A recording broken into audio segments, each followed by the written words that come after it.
Sa bawat lipunan, may mga taong tila isinilang upang maghari at may mga taong tila itinadhana upang sumunod. Ngunit ayon kay Niccolò Machiavelli, ang autor ng pinakakontrobersyal na aklat sa politika o prinsipe, ang kapangyarihan ay hindi isang bagay na basta lamang ibinibigay o natural na pag-aari. Ito ay isang larong maaaring baligtarin anumang oras kung marunong kang gumamit ng tamang trick. At dito pumapasok ang kanyang pinakatago-tago at pinakamatinding aral. May paraan upang baliktarin ang kapangyarihan ng biglaan kahit patila wala kang laban. Ang sikreto, ayon kay Machiavelli, ay nasa sining ng ilusyon at estratehiya. Hindi mo kailangang maging pinakamayaman, pinakamalakas o pinakamarami ang kakampi upang makuha ang bigat ng respeto. Kailangan mo lamang malaman kung paano laruin ang takot, ang tiwala at ang imahe ng iyong sarili. Sa isang iglap, ang mahina ay maaring magmukhang malakas at ang walang awtoridad ay maaring magpataw ng awtoridad na kusang tatanggapin ng iba. Sa video na ito, ilalantad natin ang lihim na trick na ito, isang kasangkapan na ginamit ng mga hari, reyna, general at negosyante upang kontrolin ang mga tao at baligtarin ang sitwasyon sa kanilang pabor. Isang trick na hindi lamang teorya, kundi praktikal na sandata na maaari mong gamitin sa araw-araw, sa trabaho, sa negosyo, o kahit sa personal mong relasyon. Ang unang mukha ng lihim na trick, ang sining ng paglikha ng ilusyon. Mula pa sa unang pahina ng O Prinsipe, pinakita ni Niccolò Machiavelli ang isang realidad na hindi kayang tanggapin ng marami. Ang kapangyarihan ay hindi palaging nakabase sa katotohanan, kundi sa ilusyon na pinaniniwalaan ng masa. Ang tunay na lakas ay hindi laging nakikita sa likod ng espada, ng yaman o ng hukbo. Madalas ito ay nakatago sa imahe na nililikha ng isang tao tungkol sa kanyang sarili. Ang taong marunong maghubog ng ilusyon ay kayang baligtarin ang laro ng kapangyarihan kahit siya pa ang pinakamahina sa umpisa, sapagkat ayon kay Machiavelli, ang tao ay hindi hinuhusgahan ayon sa kung sino talaga siya, kundi ayon sa kung ano ang tingin sa kanya ng iba. Kung titingnan ang kasaysayan, makikita natin na ang mga pinuno na nagtagumpay ay hindi palaging may pinakamaraming hukbo o pinakamalawak na teritoryo. Marami sa kanila ang nagsimula sa kahinaan, ngunit ginamit ang imahe upang akitin ang mga kakampi at lituhin ang mga kaaway. Ito ang unang mukha ng lihim na trick ni Machiavelli. Ang kapangyarihan ay pwedeng baliktarin sa pamamagitan ng sining ng ilusyon. Kung hindi ka makapaglalaro ng katotohanan, laruin mo ang pananaw. Ang mga mata ng tao ang iyong unang sandata, at kapag nakontrol mo ang kanilang nakikita, kontrolado mo rin ang kanilang pag-iisip. Isang makapangyarihang halimbawa nito ay si Octavian, na kalaunan ay naging Augustus, ang unang emperador ng Roma. Noong una, siya ay isang batang walang karanasan, nakikitabi lamang sa anino ni Julius Caesar. Marami ang hindi kumilala sa kanya bilang tunay na lider, ngunit ginamit niya ang ilusyon ng pagiging tagapagmana ng pangalan at dignidad ni Caesar. Pinakilala niya ang sarili bilang tagapagtanggol ng republika kahit ang totoo ay inaagaw niya ang kapangyarihan. Sa pamamagitan ng imahe ng kabutihan at katapatan, nakuha niya ang suporta ng masa at ng mga sundalo hanggang sa siya ang naging pinakamakapangyarihan sa buong Roma. Hindi ang katotohanan ang nagdala sa kanya sa tuktok, kundi ang ilusyon na nilikha niya. Sa makabagong panahon, makikita rin natin ito sa mundo ng negosyo at politika. Ang isang startup na walang sapat na pondo ay kayang magmukhang higante kung alam nitong lumikha ng imahe ng kumpiyansa at inobasyon. Ang isang politiko na walang malinaw na solusyon ay kayang manalo kung alam niyang ipakita ang imahe ng tapang at malasakit. Sa lipunan ngayon, ang imahe ay mas mabilis kumalat kaysa sa katotohanan. At kung marunong kang magpinta ng larawan na nais makita ng iba, magagawa mong baligtarin ang iyong posisyon sa larong ito. Ngayon, paano mo maisasabuhay ang prinsipyong ito? Una, sa personal na antas. Kung pakiramdam mo ay binabaliwala ka, huwag mong ipilit ang iyong totoong kalagayan. Sa halip, magpakita ng imahe ng kumpiyansa kahit hindi mo ito nararamdaman sa loob. Ang tao ay mas nagre-respetong nakikita nila bilang matatag kaysa sa taong umaamin ng lahat ng kanyang kahinaan. Ang panlabas na presensya ang unang hakbang tungo sa paggalang.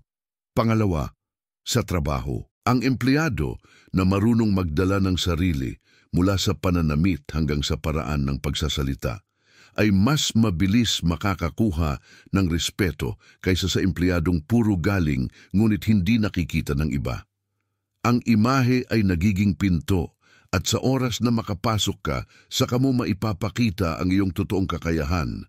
Pangatlo, sa negosyo.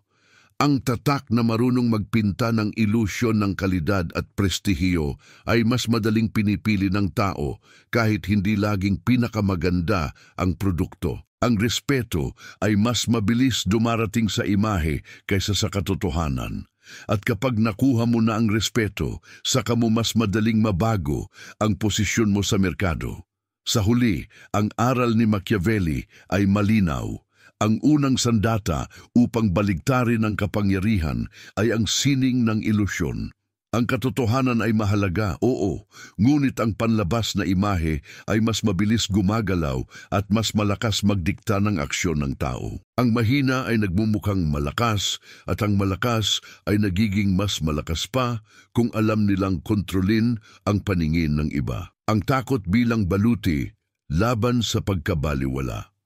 Kung ang ilusyon ang unang mukha ng kapangyarihan, ang takot naman ang siyang nagiging baluti nito, sapagkat ayon kay Niccolò Machiavelli, ang pinakamalaking panganib ng isang lider ay hindi ang pagkakaroon ng maraming kaaway, kundi ang pagbagsak sa limot, ang pagiging walang halaga sa mata ng lipunan. Ang taong hindi kinatatakutan o hindi man lang pinapansin ay nagiging mahina kahit pa siya ay mabuti o matalino. Kaya't ang pangalawang hakbang sa lihim na trick ni Machiavelli ay malinaw. Gamitin ang takot upang ipagtanggol ang iyong presensya at autoridad laban sa pagkabaliwala. Ang takot ay hindi simpleng pananakot o kalupitan. Ang tunay na paggamit nito ay nakaugat sa estratehiya. Malinaw na pagpapakita ng mga hangganan at malinaw na pagpaparamdam na ang sinumang lalabag ay may tiyak na kapalit. Kapag naramdaman ng tao na may panganib sa paglapastangan sa iyo, kusang dumarating ang paggalang. Ang respeto ay hindi kusang ibinibigay. Ito ay naitatag sa pamamagitan ng takot na dulot ng malinaw na kapangyarihan. Isang klasikong halimbawa nito ay si Cesare Borgia. Sa kanyang maikling pamumuno, ipinakita niya na ang takot ay mas maaasahan kaysa pagmamahal. Upang patahimikin ang kaguluhan sa Romanya, ipinadala niya si Ramiro de Orco, isang malupit na tauhan, upang magpatupad ng disiplina. Ang bayan ay natakot at ang kaguluhan ay natigil. Ngunit matapos maitatag ang kaayusan, pinapatay ni Borgia si Orco at iniwan ang kanyang katawan sa gitna ng plaza. Isang malinaw na mensahe.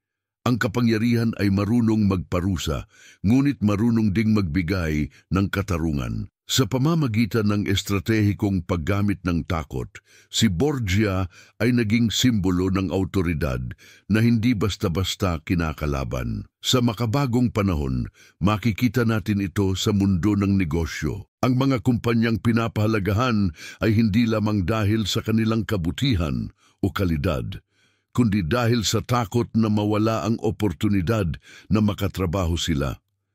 Ang fear of missing out, FOMO, ay nagiging sandata.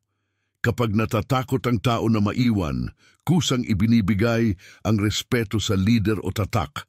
Ang modernong pinuno ay hindi kailangang sumigaw o magparusa ng hayagan. Sapat na ang aura ng disiplina at bigat ng desisyon upang maramdaman ng lahat na hindi siya maaaring baliwalain. Ngayon, paano ito maisasabuhay? Una, sa personal na antas. Huwag mong hayaang abusuhin ka dahil nais mong palaging magustuhan. Magtakda ng malinaw na hangganan at ipakita na may konsekwensya ang lumabag. Kapag naramdaman ng tao na kaya mong ipagtanggol ang sarili mo, kusa nilang igagalang ang iyong espasyo. Pangalawa, sa trabaho. Ang lider na walang ipinapakitang paninindigan ay madaling maliitin. Ngunit ang lider na marunong gumamit ng takot sa pamamagitan ng malinaw na pamantayan, malinaw na parusa at malinaw na direksyon ay kusang iginagalang. Ang takot dito ay hindi pananakot, kundi proteksyon laban sa kawalan ng disiplina. Pangatlo, sa negosyo o pakikipag-ugnayan. Kung nais mong makuha ang respeto ng mga kakompetensya at kliyente, kailangan mong ipakita na ang pakikipagkalaban sa iyo ay may kapalit. Hindi palaging sa anyo ng labanan, kundi sa anyo ng pagkawala ng oportunidad, pagkalugi o pagkasira ng reputasyon. Kapag alam ng iba na may panganib sa paglapastangan sa iyo, mas pipiliin nilang igalang ka kaysa labanan ka. Sa huli, ang aral ni Machiavelli ay malinaw. Ang takot ay hindi kalaban ng respeto. Ito ang pundasyon nito. Ang pagmamahal ay maganda, ngunit marupok. Ang takot ay malamig, ngunit matatag. Kapag natutunan mong gamitin ang takot ng tama, hindi bilang kalupitan, kundi bilang baluti, hindi ka mawawala sa mata ng tao. Ikaw ang magiging pader na hindi basta tinatawid, at sa iyong anino kusang dumarating ang paggalang. Ang imahe ng kabutihan na mas malakas kaysa katotohanan para kay Niccolo Machiavelli, isa sa mga pinakamalalim na realidad ng tao ay ang kanilang pagkahilig sa ilusyon. Ang tao, sabi niya, ay hindi namumuhay ayon sa kung ano ang totoo, kundi ayon sa kung ano ang kanilang nakikita at pinaniniwalaan. Ang mabuting gawa ay maaaring hindi mapansin, ngunit ang anyo ng kabutihan ay palaging iginagalang. Kaya't ang ikatlong mukha ng lihim na trick upang baligtarin ang kapangyarihan ay ito. Hindi sapat na maging mabuti, kailangan mong magmukhang mabuti. Ang imahe ng kabutihan, kahit minsan ay ilusyon lamang, ay mas mabigat kaysa sa mismong katotohanan. Sa O Prinsipe, binigyang diin ni Machiavelli na ang pinuno ay hindi dapat laging mabuti sa lahat ng oras, sapagkat ang pagiging ganap na mabuti ay nagiging kahinaan. Ngunit dapat lagi siyang magmukhang mabuti, makatarungan, makatao at makatarungan sa paningin ng publiko. Sa ganitong paraan, ang masa ay nagiging mas madaling kontrolin, sapagkat ang mga tao ay hindi kayang suriin ang kalaliman ng iyong kaluluwa. Mas pinipili nilang hatulan ka sa anyo ng iyong presensya at reputasyon. Isang halimbawa nito ay si Ferdinand ng Aragon, na madalas tinutukoy ni Machiavelli bilang modelo ng pinuno. Ginamit ni Ferdinand ang imahe ng pagiging relihiyoso at makadiyos upang makuha ang tiwala ng kanyang mga mamamayan. Sa likod ng maskara, ginamit niya ang relihiyon bilang sandata upang palawakin ang kanyang kapangyarihan, at dahil dito, siya'y kinilala at iginagalang ng kanyang kaharian. Hindi lahat ng kanyang gawain ay mabuti, ngunit ang imahe ng kabutihan ang nagbigay sa kanya ng matibay na awtoridad. Sa modernong panahon, makikita natin ito sa politika at negosyo. Ang mga kumpanya na nagtataglay ng imahe ng green o makakalikasan ay mas pinipili ng mga tao, kahit na sa likod nito ay hindi palaging malinis ang kanilang operasyon. Ang mga politiko na may imahe ng pagiging makatao ay mas madaling nananalo kahit ang kanilang mga desisyon ay puno ng kompromiso. Sapagkat ang masa ay naniniwala sa nakikita at sa larong ito, ang imahe ng kabutihan ay nagiging mas matibay kaysa sa tunay na kabutihan. Ngayon, paano mo ito magagamit? Una, sa personal na antas. Hindi sapat na mabuti ka lamang sa loob. Kailangan mo ring ipakita ang tamang imahe. Kapag ikaw ay maaasahan, magalang at marangal sa paningin ng iba, kusang dumarating ang respeto. Kahit hindi nila alam ang lahat ng iyong iniisip, sapat na ang kanilang nakikitang imahe upang bigyan ka ng awtoridad. Pangalawa, sa trabaho. Ang empleyadong may reputasyon ng pagiging tapat at masipag ay mas mabilis umaangat kaysa sa empleyadong tahimik lang na gumagawa ng tama.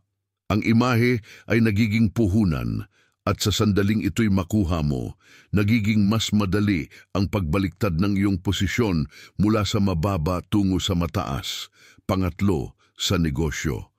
Ang tatak na nagtataglay ng imahe ng malasakit, kalidad at integridad ay mas madaling pinipili ng mga tao. Hindi palaging perpekto ang produkto, ngunit ang reputasyon ng kabutihan ang nagbibigay ng bigat at respeto.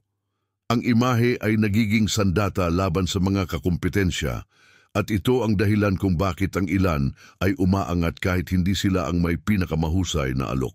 Sa huli, ang aral ni Machiavelli ay simple ngunit matalim. Ang mundo ay hindi naghuhusga sa katotohanan kundi sa imahe. At kung nais mong baligtarin ang kapangyarihan, huwag mong hayaang mahulog ang maskara ng kabutihan. Hindi kailangan ng lahat ng gawa mo ay perpekto. Ngunit dapat ang iyong mukha sa mata ng tao ay palaging marangal, makatao at kagalang-galang.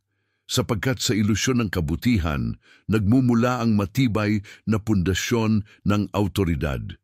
Ang disiplina bilang pundasyon ng respetong nagtatagal sa paglalakbay ng kapangyarihan, madalas nalilito ang mga tao sa pagitan ng kabaitan at respeto. Maraming pinuno, magulang, guro at leader ang naniniwala na ang pagiging mabait at mapagbigay ay automatikong magbubunga ng respeto. Ngunit para kay Niccolò Machiavelli, walang mas malaking pagkakamali kaysa rito. Ang kabaitan, kapag walang hangganan, ay nagiging kahinaan. Ang respeto ay hindi nakaugat sa walang limitasyong pagpapatawad o sa walang katapusang pagbibigay, kundi sa malinaw at matatag na disiplina. Ang taong marunong magtakda ng hangganan at ipatupad ito ay nagiging awtoridad na hindi kayang baliwalain. Sa O Prinsipe, malinaw ang babala ni Machiavelli. Ang pinuno na hindi marunong magparusa o magpataw ng disiplina ay mabilis na nawawalan ng kapangyarihan. Sapagkat ang tao ayon sa kanya ay likas na sakim at mapagsamantala. Kung walang pader ng disiplina, aabutin nila ang lahat ng kaya nilang abutin. Ngunit kapag natutunan nilang may tiyak na parusa ang bawat paglabag, doon sila nagkakaroon ng respeto. Ang takot sa konsekwensya ang pumipigil sa kaguluhan at ang disiplina ang tunay na nagpapalakas ng awtoridad. Isang halimbawa nito ay si Frederick the Great ng Prussia. Kilala siya hindi lamang bilang isang hari, kundi bilang isang disiplinadong leader militar. Sa kanyang hukbo, bawat sundalo ay may malinaw na tungkulin at ang bawat pagkakamali ay may kapalit. Ang kanyang disiplina ay hindi nakabatay sa kalupitan lamang, kundi sa malinaw na pamantayan na pantay-pantay na ipinapatupad. Dahil dito, siya ay iginagalang hindi lamang ng kanyang hukbo, kundi maging ng kanyang mga kaaway. Ang kanyang kapangyarihan ay tumagal hindi dahil sa simpatiya, kundi dahil sa disiplina. Sa makabagong panahon, makikita rin natin ang prinsipyong ito sa mga organisasyon at negosyo. Ang mga kumpanyang may malinaw na pamantayan at disiplina ay mas matibay kaysa sa mga kumpanyang puro kabaitan at kalayaan. Kapag walang malinaw na regulasyon, nagiging magulo ang sistema. Ngunit kapag ang lahat ay may alam na tiyak na pamantayan at parusa, nagiging mas maayos, mas matatag at mas epektibo ang buong organisasyon. Ang disiplina sa makatuwid ay hindi kaaway ng kalayaan, kundi ang pundasyon nito. Ngayon, paano ito maisa sa buhay? Una, sa personal na buhay. Kapag walang disiplina sa sarili, nawawala ang respeto ng ibang tao. Ang taong hindi kayang kontrolin ang sarili niyang oras, kilos o salita ay hindi kayang igalang ng iba. Ngunit ang taong disiplinado, mula sa kanyang ugali hanggang sa kanyang pamumuhay, ay kusang nagiging modelo ng respeto. Pangalawa, sa trabaho. Ang lider na puro kabaitan ngunit walang disiplina ay mabilis na inaabuso ng kanyang mga empleyado. Ngunit ang lider na marunong magbigay ng gantimpala sa mabuti at parusa sa mali ay mas nagtataglay ng awtoridad. Ang disiplina ay hindi lamang pananakot, ito ay pamantayan na nagpapatibay ng tiwala at respeto. Pangatlo, sa relasyon. Kung palagi kang nagpapasensya at hindi marunong magtakda ng hangganan, darating ang araw na hindi ka na igagalang. Ngunit kung malinaw ang iyong linya at pinaninindigan mo ito, kusang lumalabas ang respeto. Ang pagmamahal ay maaaring mawala, ngunit ang respeto ay nagtatagal kung ito ay nakaugat sa disiplina. Sa huli, ang aral ni Machiavelli ay malinaw. Ang respeto ay hindi nakukuha sa kabaitan lamang, kundi sa disiplina na nagbibigay ng bigat sa iyong pangalan. Ang taong walang disiplina ay madaling maliitin, ngunit ang taong marunong magtakda ng pamantayan ay nagiging haligi ng awtoridad. At kung nais mong baligtarin ang kapangyarihan, kailangan mong matutunang gawing sandata ang disiplina, isang sandata na hindi kailanman naglalaho. Ang kaaway bilang pinakamabisang guro. Para kay Niccolò Machiavelli, ang mga kaaway ay hindi lamang banta, sila ay nagsisilbing pinakamabisang guro ng isang pinuno. Ang mga kaibigan, ayon sa kanya, ay madalas nagbibigay ng papuri at kasiyahan, ngunit ang mga kaaway ang nagbubunyag ng ating kahinaan. Ang taong walang kaaway ay madalas mananatiling bulag sa sarili niyang kapintasan. Ngunit ang taong tinutuligsa at tinatarget ay natututo kung saan siya dapat magpakatatag. Sa larong ito ng kapangyarihan, ang kaaway ay hindi hadlang. Sila ang nagtutulak sa iyo upang umangat. Sa kanyang pagsusuri, ipinaliwanag ni Machiavelli na ang pinunong marunong gumamit ng kanyang kaaway ay nakakapagpanday ng sarili niyang awtoridad. Ang bawat atake ay nagiging leksyon. Ang bawat intriga ay nagiging paalala at ang bawat pagtatangkang ibagsak siya ay nagiging pagkakataon upang ipakita ang kanyang lakas. Ang respeto sa huli ay hindi nakukuha sa katahimikan, kundi sa kakayahang manatiling matatag kahit binabayo ng unos. Isang malinaw na halimbawa nito ay si Julius Caesar. Sa kabila ng kanyang karisma at talino, hindi siya nakaligtas sa mga kaaway sa Senado. Ngunit bago ang kanyang pagkamatay, malinaw na ipinakita ni Caesar kung paano ginagamit ang oposisyon bilang entablado ng kanyang kapangyarihan. Ang kanyang mga panalo laban kay Pompey at iba pang kalaban ay nagpatibay ng kanyang reputasyon, hindi lamang bilang general, kundi bilang simbolo ng awtoridad na hindi kayang buwagin. Kung wala ang kanyang mga kaaway, hindi siya magiging alamat ng Roma. Sa modernong panahon, makikita rin natin ito sa mga negosyante tulad ni Steve Jobs. Sa kanyang pagbabalik sa Apple matapos siyang patalsikin, ginamit niya ang karanasang iyon bilang aral at sandata. Ang mga taong nagbaba sa kanya ay hindi nagpatigil, kundi nagbigay sa kanya ng pagkakataong muling ipakita ang kanyang lakas. Ang kanyang mga kaaway ay hindi sumira sa kanya, sila ang nagpatatag ng kanyang pangalan. Ngayon, paano natin maisa sa buhay ang prinsipyong ito? Una, sa personal na antas. Kung may taong ayaw sa iyo, huwag mo itong tingnan bilang simpleng pang-aapi. Tanungin ang sarili, ano ang nakikita nila sa akin na aking kahinaan? Paano ko ito gagawing lakas? Ang bawat pintas ay maaaring gawing hagdanan patungo sa pag-unlad. Pangalawa, sa trabaho. Ang mga kasamahan na tila palaging kumukontra sa iyo ay maaaring maging pinakamatibay mong guro. Sila ang nagpapakita ng mga bagay na hindi nakikita ng iyong mga kaibigan.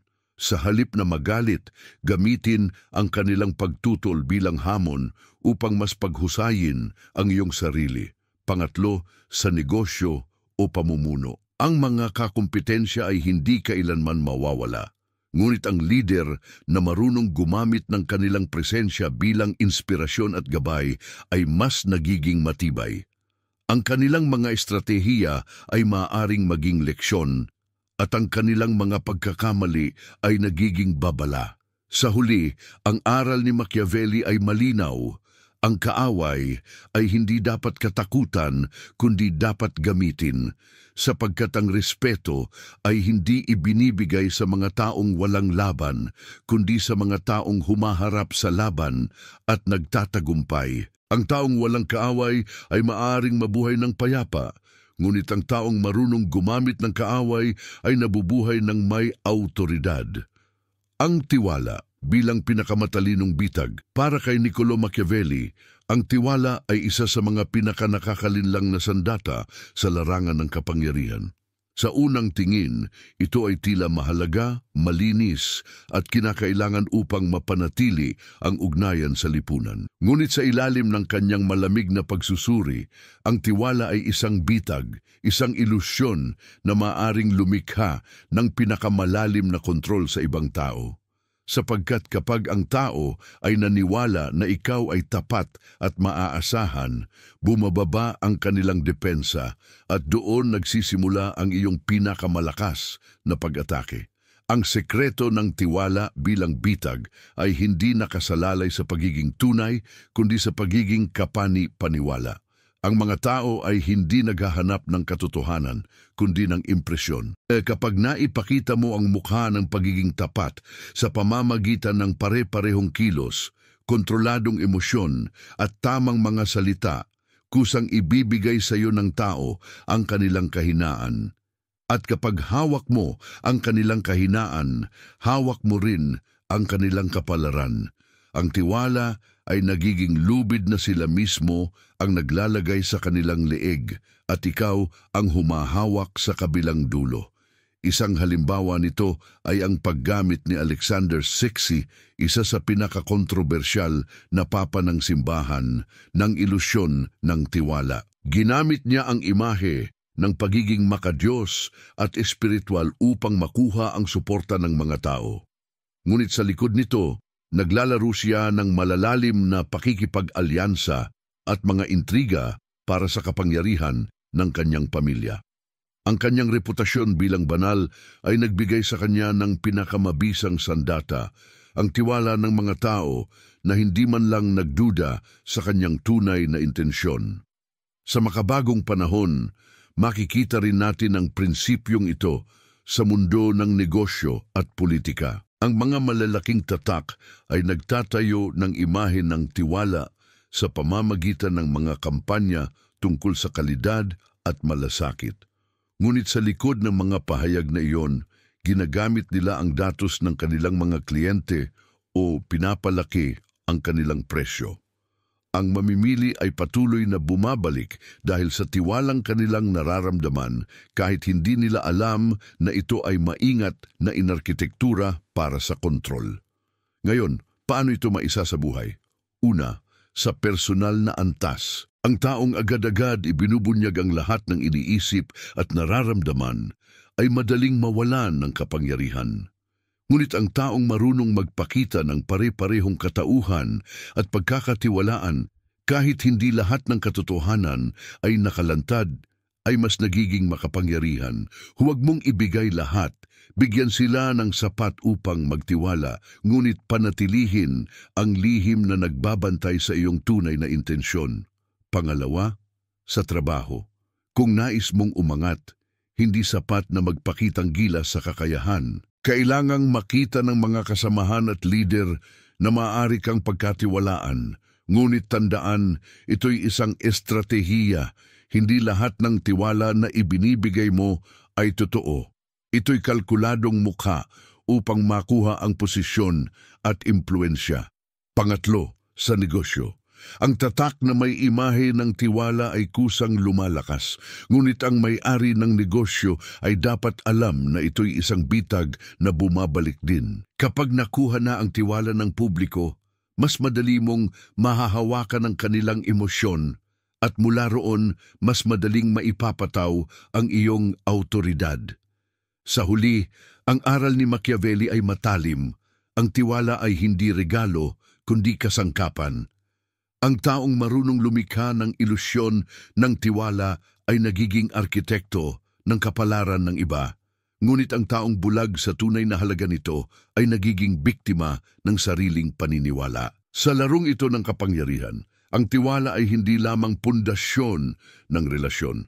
Ito ang pinakamatalinong bitag. Huwag kailanman ipakita ang iyong tunay na intensyon. Isa sa pinakamatalim na babala ni Niccolò Machiavelli ay ang panganib ng pagiging lantad. Ang taong nagsasabi ng lahat ng iniisip, nagpapakita ng lahat ng plano at nagpapaliwanag ng bawat hakbang ay nagiging bukas na aklat na madaling basahin. At kapag madali kang basahin, madali kang talunin. Kaya't ang ikapitong mukha ng kanyang lihim na trik upang baligtarin ang kapangyarihan ay ito. Huwag kailanman ipakita ang iyong tunay na intensyon. Sa halip, panatilihin itong nakatago sa ilalim ng mga maskara ng kabaitan, katahimikan, at minsan ay huwad na layunin. Para kay Machiavelli, ang tao ay likas na mausisa. Kapag hindi nila alam ang iyong layunin, sila mismo ang gagawa ng interpretasyon. At madalas, ang kanilang iniisip ay mas mabigat at mas matalim kaysa sa katotohanan. Ito ang iyong sandata, ang pagdududa. Kapag hindi nila alam ang iyong susunod na galaw, sila'y nauubos ang oras sa paghuhula at pagbabantay habang ikaw ay malayang nakakakilos. Ang taong misteryoso ay nagiging simbolo ng kapangyarihan sapagkat ang hindi nakikita ay mas nakakatakot kaysa sa lantad na plano. Isang halimbawa nito ay si Otto von Bismarck, ang Iron Chancellor ng Alemanya. Palagi siyang gumagamit ng panlilinlang upang itago ang kanyang tunay na estratehiya. Hindi alam ng kanyang mga kaaway kung saan siya tatama at dahil dito sila mismo ang napapagod sa kahihintay. Kapag sa wakas ay kumilos siya, huli na ang lahat, nakaposisyon na siya sa tagumpay. Ang kanyang kakayahang magtago ng intensyon ang dahilan kung bakit siya nakapagtatag ng iisang bansang Aleman mula sa mga watak-watak na estado. Sa modernong panahon, makikita natin ito sa mga negosyante at politiko. Ang mga pinunong matagumpay ay bihirang magsabi ng lahat ng plano. Sa halip, nagbibigay sila ng maliliit na pahiwatig, mga pangakong hindi buo, o mga kilos na may doble o triple na kahulugan. Sa ganitong paraan, ang kanilang mga kakumpetensya ay nagiging bulag. Kapag lumabas na ang tunay na intensyon, wala nang sapat na oras upang harangin ito. Ngayon, paano ito maisa sa buhay? Una, sa personal na antas. Kung mayroon kang plano para sa iyong buhay o karera, huwag mong ipahayag agad lahat sa iba. Ang bawat taong kausap mo ay maaaring kaibigan ngayon, ngunit kalaban bukas. Itago mo ang pinakamahalaga at ibahagi lamang ang mga detalye na hindi makakasira sa iyong posisyon. Pangalawa, sa trabaho. Kapag palagi mong ibinubunyag ang iyong susunod na hakbang, mawawala ang iyong bentahe. Ngunit kung marunong kang magbigay ng kaunting impormasyon habang itinatago ang pinakaimportanteng intensyon, ikaw ang laging may kontrol. Kapag dumating ang oras, lahat ay mabibigla at ikaw ang nasa unahan. Pangatlo, sa negosyo. Ang kumpanyang marunong magtago ng mga inobasyon at plano ay mas madaling nakakaangat. Ang mga kalaban ay nahihirapan sumabay dahil hindi nila alam kung ano ang susunod. Ang sikreto ay hindi lamang sa produkto, kundi sa kakayahang itago ang tunay na direksyon hanggang sa tamang oras ng pag-atake. Sa huli, ang aral ni Machiavelli ay matalim. Ang taong lantad ay madaling mahuli. Ngunit ang taong misteryoso ay hindi mabasag. Kapag natutunan mong magkubli ng iyong tunay na intensyon, ikaw ay nagiging anino na hindi nila matukoy, at ang anino ay palaging mas nakakatakot kaysa sa malinaw na kaaway.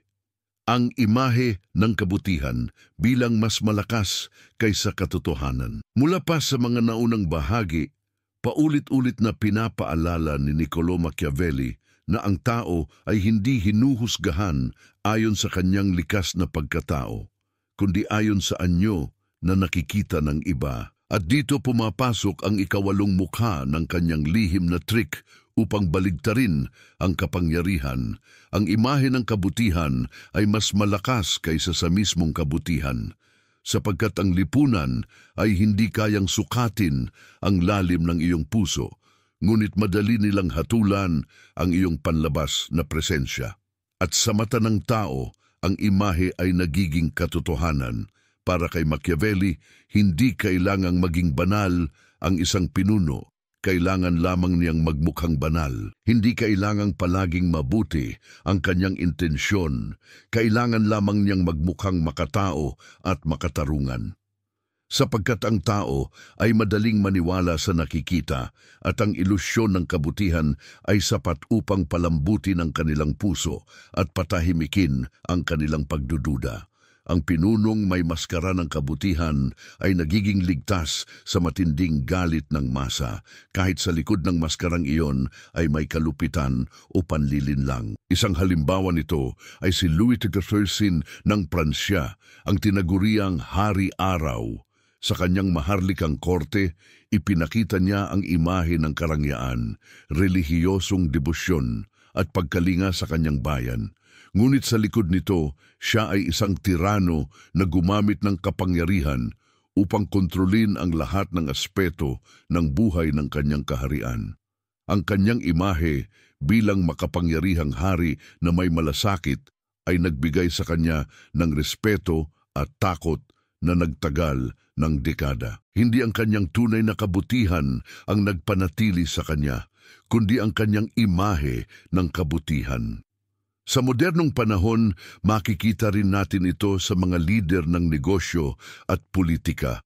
Ang mga CEO na nagtataglay ng imahe ng kababaang loob, malasakit at malasakit sa lipunan ay mas madaling pinipili ng publiko, kahit na ang kanilang tunay na layunin ay tubo at kontrol. Ang imahe ang bumabalot sa kanilang mga pagkukulang, at ang ilusyon ng kabutihan ang nagiging susi upang makuha ang respeto ng tao. Ngayon, paano ito maisasabuhay? Una, sa personal na antas. Kung nais mong igalang, hindi sapat na ikaw ay mabuti lamang sa loob. Kailangang makita ng iba ang anyo ng iyong kabutihan sa iyong kilos, salita at presensya. Kapag nakikita ng tao na ikaw ay makatarungan at marangal, mas mabilis silang nagbibigay ng respeto. Kahit hindi nila alam ang lahat ng iniisip mo, sapat na ang imahe upang magbigay ng awtoridad. Pangalawa, sa trabaho. Ang empleyadong may reputasyon ng pagiging tapat, matulungin at masipag ay mas mabilis umaangat.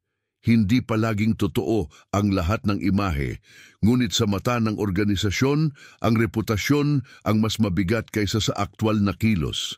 Ang imahe ng kabutihan ang nagiging pasaporte tungo sa promosyon at respeto. Pangatlo, sa negosyo. Ang tatak na may imahe ng malasakit at integridad ay kusang tinatangkilik ng tao. Kahit hindi laging perpekto ang produkto, ang imahe ng kabutihan ang nagiging tulay ng tiwala at awtoridad. Ang mga kumpanyang may ganitong reputasyon ay nagiging simbolo ng kapangyarihan sa merkado. Sa huli, ang aral ni Machiavelli ay matalim. Hindi mahalaga kung gaano ka kabuti sa totoo, kundi kung gaano ka kabuti sa paningin ng iba. Ang imahe ng kabutihan ay hindi lamang pananggalang laban sa batikos. Ito rin ay armas na nagbubukas ng pinto sa kapangyarihan. At kung nais mong baligtarin ang laro, huwag mong pabayaan ang iyong imahe.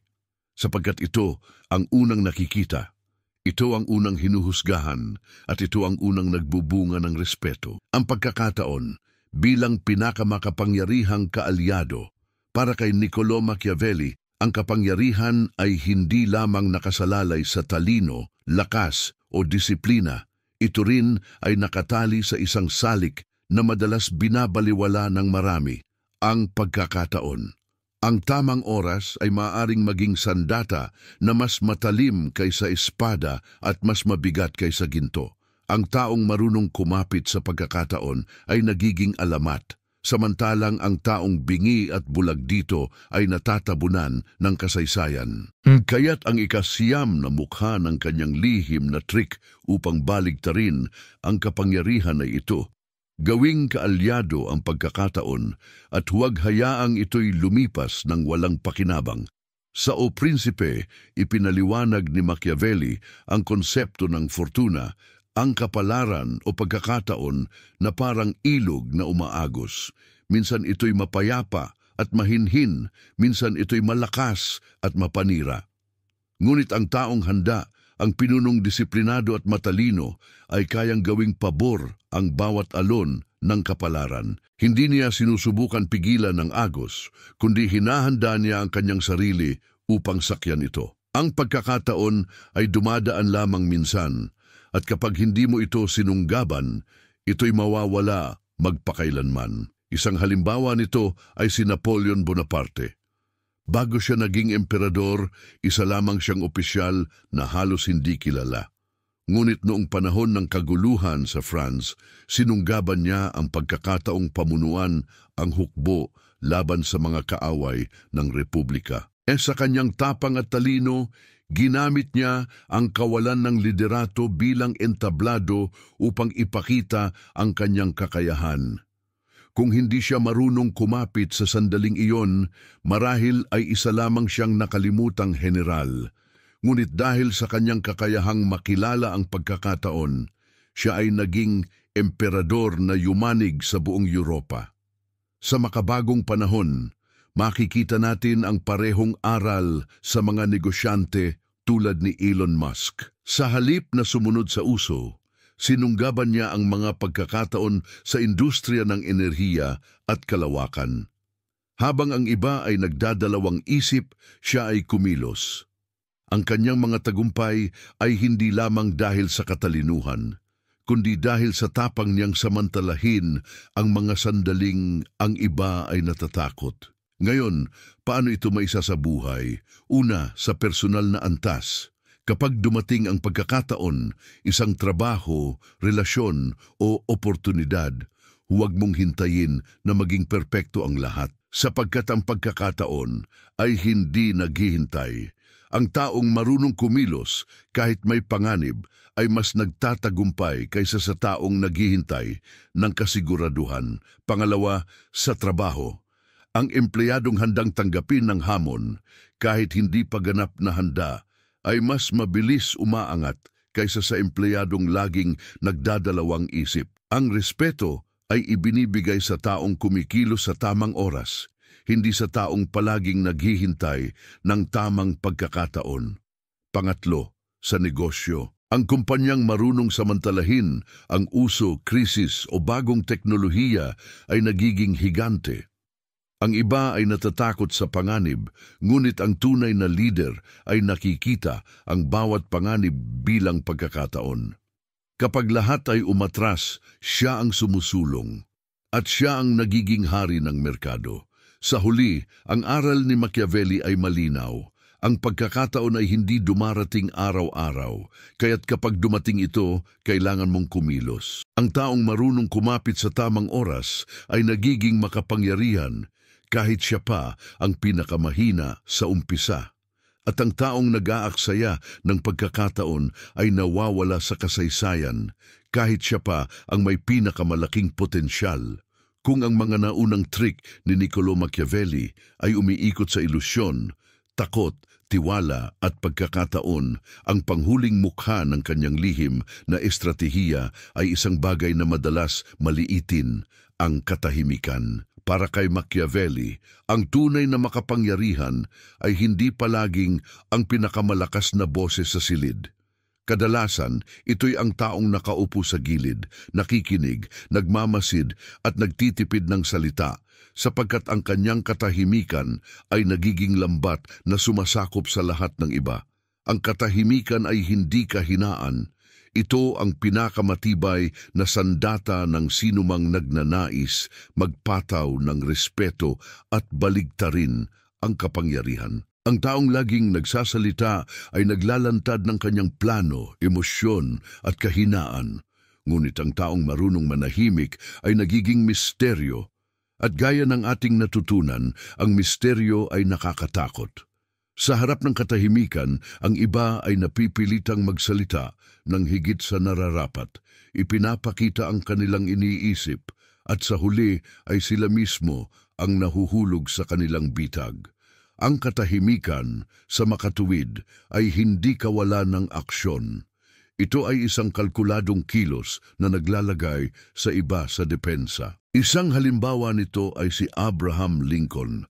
Kilala siya sa kanyang tactical silence. Sa mga pagpupulong, madalas siyang tahimik, hinahayaan ng iba na magsalita at ipakita ang kanilang intensyon. Sa oras na magsalita siya, ang kanyang mga salita ay nagiging mabigat, parang martilyo na tumatapos sa diskusyon. Ang kanyang katahimikan ang nagbigay sa kanya ng aura ng karunungan at autoridad na nagdulot ng respeto kahit sa kanyang mga kalaban. Sa makabagong panahon, makikita natin ito sa mundo ng negosasyon. Ang pinakamabisang negosyador ay hindi ang laging nagsasalita, kundi ang marunong manahimik sa tamang oras. Ang sandaling katahimikan ay nagiging bigat na nagpapakaba sa kabilang panig at kadalasan sila ang unang sumusuko. Sa negosyo man o sa politika, ang katahimikan ay nagiging kasangkapan upang magpataw ng kontrol. Ngayon, paano ito maisasabuhay? Una, sa personal na antas. Kapag ikaw ay nakikipagtalo, huwag mong hayaan na palaging ikaw ang nagsasalita. Ang katahimikan ay maaaring magbigay sa iyo ng mas malakas na presensya. Kapag hindi ka madaling mabasa, mas lalong igagalang ng tao ang iyong opinyon. Pangalawa, sa trabaho. Ang empleyado o leader na hindi palaging sumasabat ay nagiging mas misteryoso at kagalang-galang. Kapag siya'y nagsalita, mas pinakikinggan siya. Ang katahimikan ay nagiging puhunan na nagpapabigat sa bawat salita na iyong bibitawan. Pangatlo, sa relasyon. Kapag ikaw ay tahimik sa harap ng provokasyon, ipinapakita mo ang kontrol at disiplina. Sa halip na mawalan ng respeto dahil sa labis na emosyon, tumataas ang iyong autoridad. Ang katahimikan dito ay hindi kawalan ng damdamin, kundi matalinong pagpipigil upang ipakita na ikaw ang tunay na may hawak ng sarili. Sa huli, ang aral ni Machiavelli ay malinaw. Ang katahimikan ay hindi bakante. Ito'y isang kasangkapan. Ang taong marunong manahimik ay hindi nawawala. Siya ang nagiging sentro ng lahat ng usapan kahit wala siyang sinasabi. At kung nais mong baligtarin ang kapangyarihan agad-agad, matutong gamitin ang katahimikan bilang pinakamatibay na sandata. Ngayon, matapos ang 10 trick na ito, mula sa ilusyon hanggang sa katahimikan, lumilitaw ang larawan ng isang tao na hindi lamang nabubuhay sa anino ng iba, kundi kayang kontrolin ang kanilang isip, damdamin at kilos. Ang respeto ay hindi hiningi, ito'y ipinataw. Ang kapangyarihan ay hindi dumating kusa, ito'y binaligtad. Sa susunod, tatalakayin natin ang huling bahagi, konklusyon, ang pagtitipon ng lahat ng aral ni Machiavelli. Isang malakas na pagsasara kung saan pagsasamahin natin ang lahat ng trick upang ipakita kung paano ito nagiging isang kumpletong arsenal ng kapangyarihan. Ngayon na natapos natin ang 10 trick na pilosopikal ni Niccolò Machiavelli, lumilinaw ang larawan ng kapangyarihan na kanyang iginuhit. Hindi ito isang bagay na ipinapanganak, kundi isang bagay na nililikha, hinuhubog at ipinapataw. Mula sa ilusyon hanggang sa katahimikan, bawat trick ay nagsisilbing bahagi ng isang matibay na estratehiya upang baligtarin ang laro kahit ang pinakamahina ay tila walang laban. Ang kapangyarihan, ayon kay Machiavelli, ay isang entablado at ang nagtatagumpay ay ang marunong gumamit ng maskara, disiplina at tiempo upang gawing sandata ang lahat ng bagay, kahit ang tiwala, kaaway o pagkakataon. Kung ating babalikan, makikita ang malinaw na daloy ng kanyang mga aral. Una, ang ilusyon, ang pintuang bumubukas sa paggalang. Pangalawa, ang takot ang baluti laban sa kawalang halaga. Pangatlo, ang imahe ng kabutihan ang nagpapalambot sa puso ng masa. Pang-apat, ang disiplina ang pundasyon ng matibay na awtoridad. Panglima, ang kaaway ang nagtuturo ng ating tunay na kahinaan. Pang-anim, ang tiwala, ang bitag na tayo mismo ang gumagawa para sa iba. Pangpito, ang pagkakubli ng intensyon ang nagiging tabing na nakakatakot. Pangwalo, ang imahe ng kabutihan ay nagiging maskarang mas matibay kaysa katotohanan. Pangsyam, ang pagkakataon ang kaalyadong dapat samantalahin. At panghuli, ang katahimikan ng pinakamatibay na sandata, sapagkat sa katahimikan lumalabas ang bigat ng presensya. Sa lahat ng ito, ang pangunahing aral ni Machiavelli ay malinaw. Ang respeto ay hindi hinihingi. Ito ay ipinapatao. Ang sinumang nais igalang ay dapat marunong maglaro ng imahe, magtakda ng disiplina, gumamit ng takot at magkubli ng intensyon. Ang kapangyarihan ay hindi nakabase sa kabutihan, kundi sa kakayahang gamitin ang kabutihan bilang maskara. Ang respeto ay hindi nakabase sa pagmamahal, kundi sa takot na mawala ka. At ang pag-angat ay hindi nakabase sa lakas, kundi sa tempo ng pagkilos. Ngunit higit sa lahat, ipinapakita ni Machiavelli na ang kapangyarihan ay para sa mga taong handang hawakan ito. Ang marami ay naghihintay ng pagkakataon, ngunit ang tunay na leader ay lumilikha ng pagkakataon. Ang marami ay umaasa sa kabutihan, ngunit ang tunay na makapangyarihan ay umaasa sa imahe ng kabutihan. Ang marami ay nagsasalita ng lahat, ngunit ang tunay na makapangyarihan ay marunong manahimik. Ngayon, hawak mo na ang 10 sandatang ito. Ang tanong ay hindi kung gumagana sila, sapagkat sa kasaysayan, libo-libong lider, general, hari at negosyante ang gumamit nito upang umangat. Ang tanong ay, handa ka bang gamitin ang mga ito?